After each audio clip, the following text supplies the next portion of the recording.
Good morning, dear students. Welcome in the class of psychology. Open your book, chapter 1. What is psychology? बेटा last lecture में हमने किया था evolution of psychology, हमने किया था development of psychology in India. आज हम करेंगे पेज नंबर 11 पे branches of psychology. So listen carefully. Branches of psychology, very interesting topic, so listen carefully. Open your books. Let's start. Various fields of specialization in psychology have emerged over the years. Some of these are discussed in this section. So first is cognitive psychology.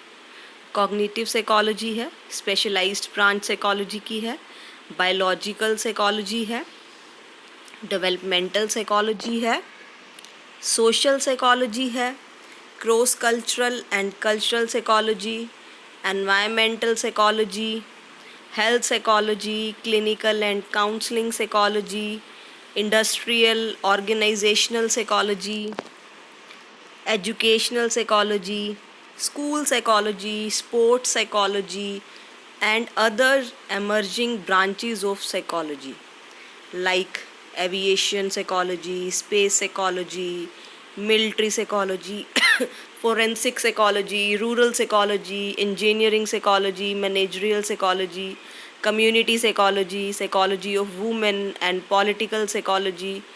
To name a few, they are activity 1.3 reflect upon your interest area in psychology.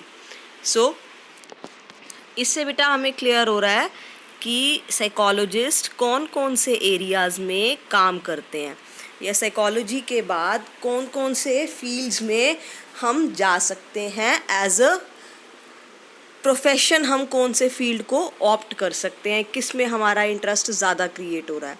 So first is cognitive psychology. Cognitive psychology में क्या होता है? It investigates mental process involved in acquisition, storage, manipulation and transformation of information received from the environment along with its use and communication.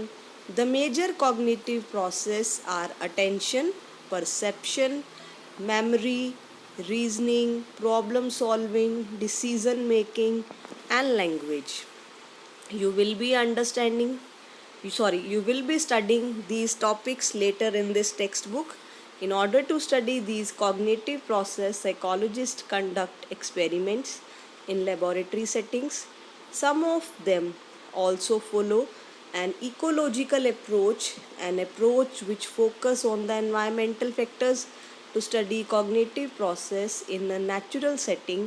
Cognitive psychologists often collaborate with neuroscientists and computer scientists. So, cognitive psychologist क्या करते हैं?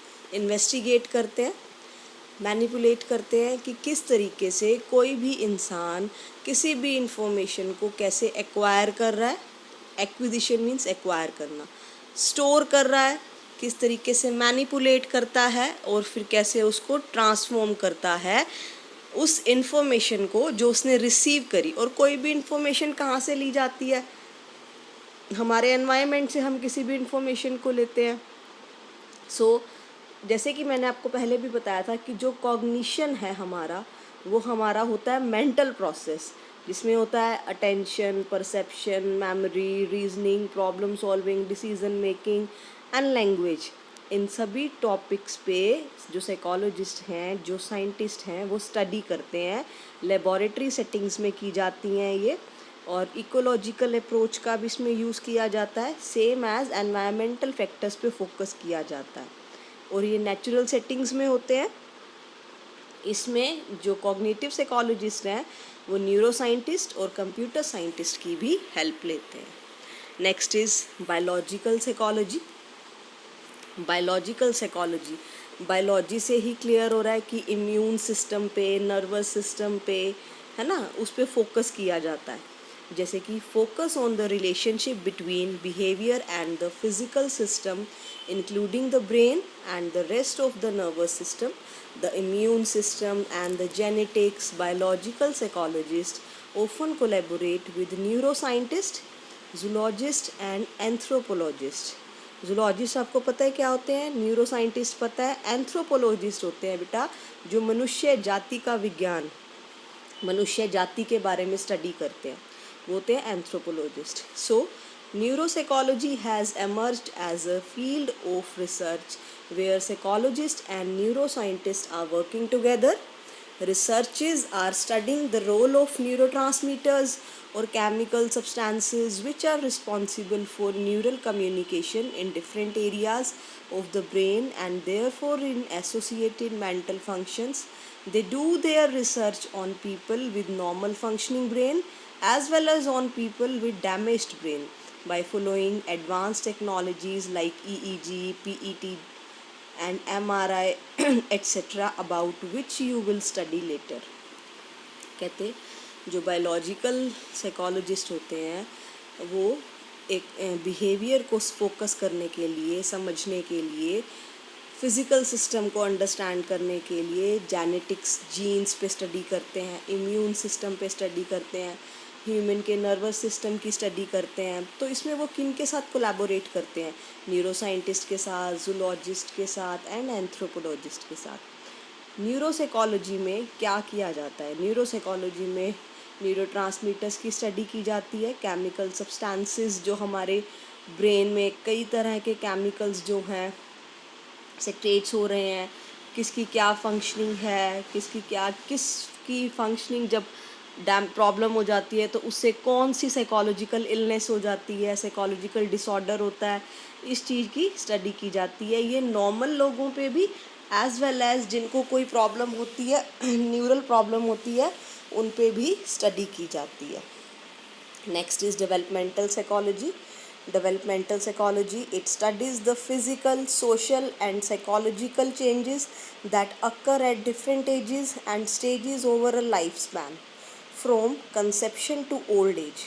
The primary concern of developmental psychologist is how to become what we are, how many years. The major emphasis was on child and adolescent development. However, today an increasing number of developmental psychologists show strong interest in adult development and aging. They focus on the biological, socio-cultural and environmental factors that influence psychological characteristics such as intelligence, cognition, emotion, temperament, morality, and social relationship. Developmental psychologists collaborate with anthropologists, educationists, neurologists, social workers, counselors, and almost every branch of knowledge where there is a concern for growth and development of a human being.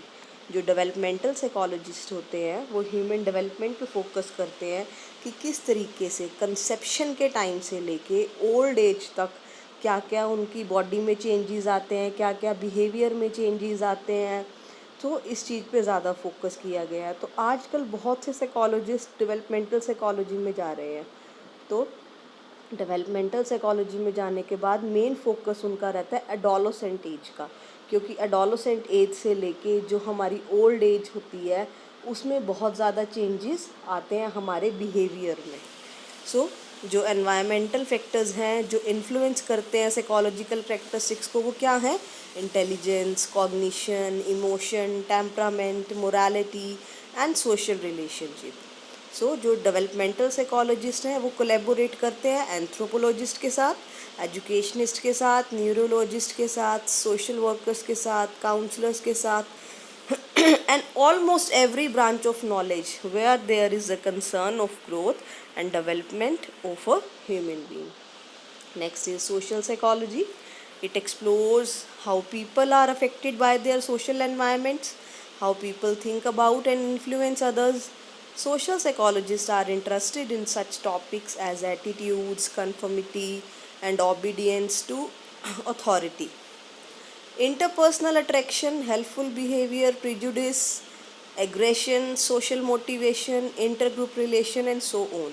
Social psychologist सामाजिक, जिसे हम मनोवैज्ञानिक कहते हैं, वो explore करते हैं, हमारे सोशल एनवायरनमेंट पे फोकस करते हैं। वो ये देखते हैं कि लोग किस प्रकार से दूसरों से इन्फ्लुएंस होते हैं, वो क्या सोचते हैं, उनका एटीट्यूड कैसा है, ओबीडियंस क्या है, कन्फर्मिटी क्या है, इंटरपर्सनल अट्रैक्शन क्या है। इंटरपर्सनल होता है हमारे दूसरों के साथ कम्युनिकेशन स्किल्स या अंडरस्टैंडिंग, इंटरपर्सनल। एंड हमारा जो बिहेवियर है वो हेल्पफुल है या कैसे है। प्रिजुडिस होता है पक्षपात करना, डिस्क्रिमिनेशन करना। Aggression level, social motivation, intergroup relationship. Intergroup होता है कि जिस समाज में हम रह रहे हैं, जिस कल्चर में हम रह रहे हैं, वहाँ हमारे रिलेशंस कैसे हैं, and so on. So next is cross cultural and cultural psychology. It examines the role of culture in understanding behavior, thought and emotion. It assumes that human behavior is not only a reflection of human biological potential but also a product of culture. Therefore, behavior should be studied in its socio-cultural context, as you will be studying in different chapters of this book. Culture influence human behavior in many ways and in varying degrees. Means कहते जो हमारा culture है उसका सबसे ज़्यादा role play है हमारी behaviour में, या जो हमारी अपब्रिंगिंग हो रही है, या जो हमारा थॉट प्रोसेस है, उसमें हमारे कल्चर का बहुत ज़्यादा रोल प्ले होता है। कहते फर्दर जैसे आपके टॉपिक्स आएंगे और चैप्टर्स आएंगे, उसमें आपको और अच्छे से क्लियर हो जाएगा कि हमारे समाज का किस तरीके से रोल प्ले है हमारे बिहेवियर को इन्फ्लुएंस करने में। आगे है environmental psychology. It studies the interaction of physical factors such as temperature, humidity, population, and natural disasters on human behavior.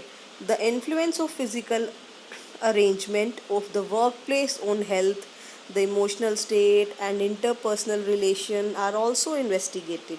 Current topics of research in this field are the extent to which disposal of waste, population, explosion, conversion of energy, efficient use of community resources are associated with and are functions of human behavior. Environmental psychology क्या है? Environmental psychology है जिसमें हम physical factors को focus करते हैं।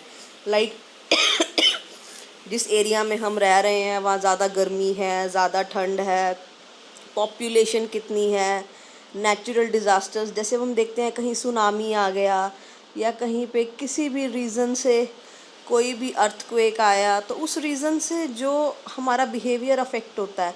Like जैसे कि हम ऐसे कह सकते हैं कि कोई भी ऐसी नेचुरल जब डिज़ास्टर कहीं हो जाता है तो उस रीज़न से इमोशनल स्टेट डिस्टर्ब होती है।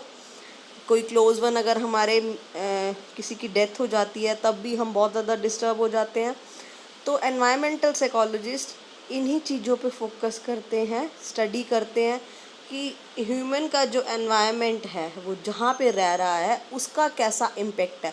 अभी हम देखते हैं कि जो दिल्ली में कितना ज़्यादा क्राउड है, कितना पोल्यूशन है, तो वहाँ की जो लोगों का बिहेवियर है वो अकॉर्डिंग टू है।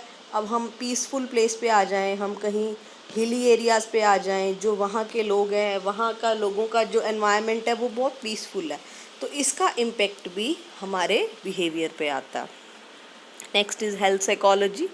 It focus on the role of psychological factors such as stress, anxiety in the development, prevention and treatment of illness. Areas of interest of a health psychologist are stress and coping, the relationship between psychological factors and health, patient-doctor relationship are and ways of promoting health enhancing factors. Means जो health psychologist होते हैं उनका role play होता है किस तरह से human being के स्ट्रेस को, एंजाइटी को ओवरकम किया जाए, किस तरीके से उनकी जो ऐसी इलनेस है उनको प्रिवेंट किया जाए, किस तरीके से उनके स्ट्रेस को, उनको इतना कैपेबल बनाया जाए कि वो अपने स्ट्रेस को खुद से कॉप अप कर सके. Okay. Next is clinical and counseling psychology. It deals with causes, treatment and prevention of different type of psychological disorders such as anxiety, depression, eating disorder and chronic substance abuse. Substance abuse होते हैं like drugs लेना, हम drugs को बोलते हैं substance abuse. Chronic means हो जाता है कि बहुत ज़्यादा एक्सेस हो जाती है जब किसी चीज़ की, चाहे वो अल्कोहल है, चाहे वो हीरोइन है, चाहे वो कोकेन है, any other drugs also. A related area is counseling, which aims to improve everyday functioning by helping people solve problems in daily living and cope more effectively with challenging situations. The work of clinical psychologists does not differ from that of counseling psychologist. All the counseling psychologists sometimes deals with people who have less serious problems. In many instances, counseling psychologists work with students, advising them about personal problems and career planning. Like clinical psychologists, psychiatrists also study the causes, treatment and prevention of psychological disorders. How are clinical psychologists and psychiatrists different? A clinical psychologist has a degree in psychology which includes intensive training in treating people with psychological disorders.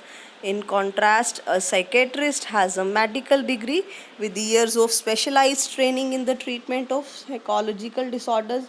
One important distinction in that psychiatrists can prescribe medicines and give electroshock treatment, whereas clinical psychologist cannot. अब यहाँ बात कर रहे थे हम clinical और counselling psychology की.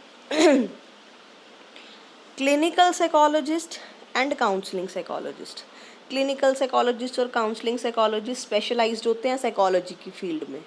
इनका काम होता है जो भी ह्यूमन बींग्स हैं उनको साइकोलॉजिकल जो डिसऑर्डर्स हैं उनको ट्रीट करना. मीन्स लाइक ईटिंग डिसऑर्डर हैं और या हम कहते हैं सब्सटेंस अब्यूज़ है, डिप्रेशन है, एंजाइटी है, इनको ओवरकम करना, काउंसलिंग करना, डेली रूटीन की प्रॉब्लम्स को सॉर्ट आउट करना, उनके नेगेटिव जो व्यूज़ हैं उनको पॉजिटिव करना.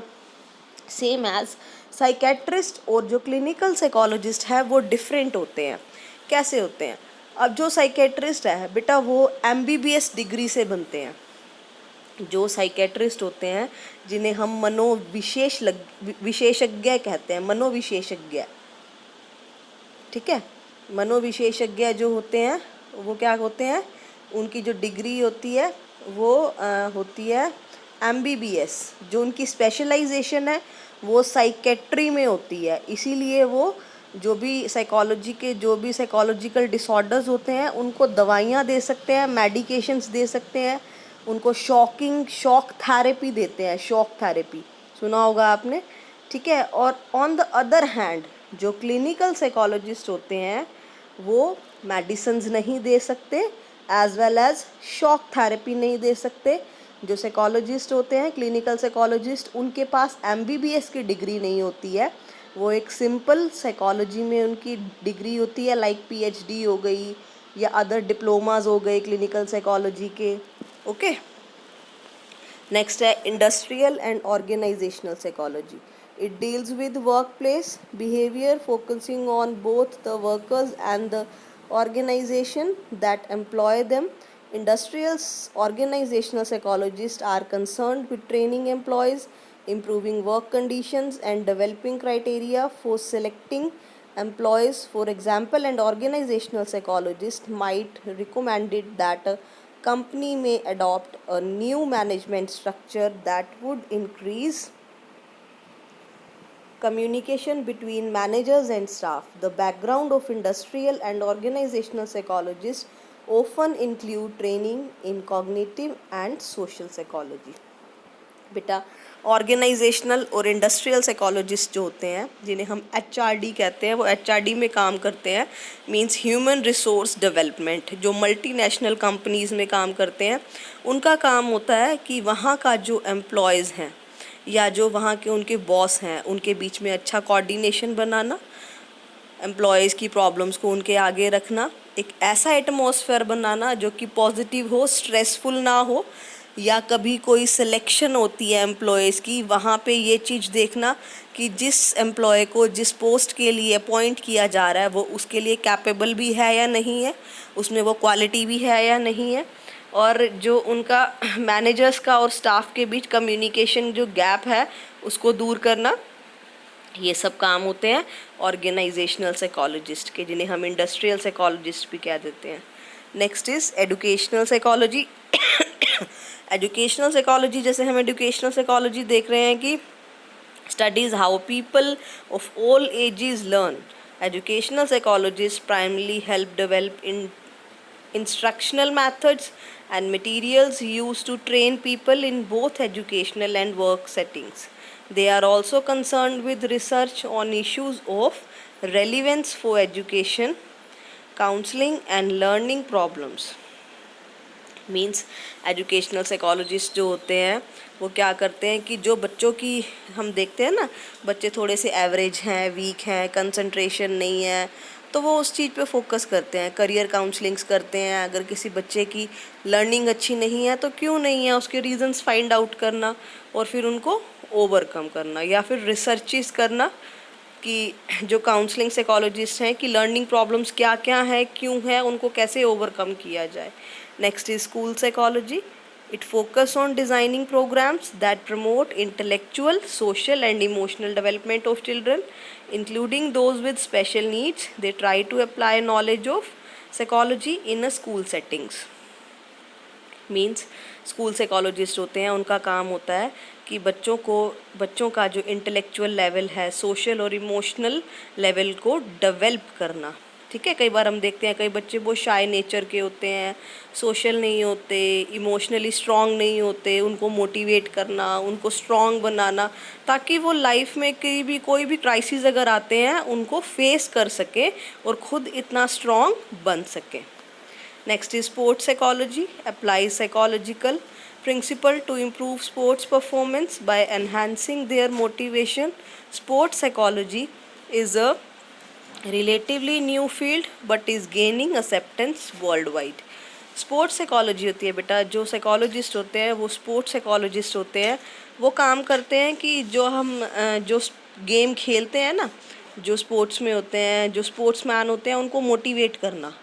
सपोज़ कई बार कोई चोट लग गई, कोई ऐसी इशू हो गए जिससे वो अपने आप को बहुत ज़्यादा लो फील करते हैं कि मैं अब उठ नहीं पाऊँगा, खेल नहीं पाऊँगा, या मैं हार जाऊँगा, मेरे में वो क्वालिटी नहीं रही, वो एबिलिटी नहीं रही खेलने की, जीतने की। तो उस चीज़ को, उनकी नेगेटिविटी को ओवरकम करके उनको पॉजिटिव किया जाता है। And other emerging branches of psychology, many branches are there. Aviation होता है, जैसे कि जो पायलट्स होते हैं वो होती है एविएशन साइकोलॉजी।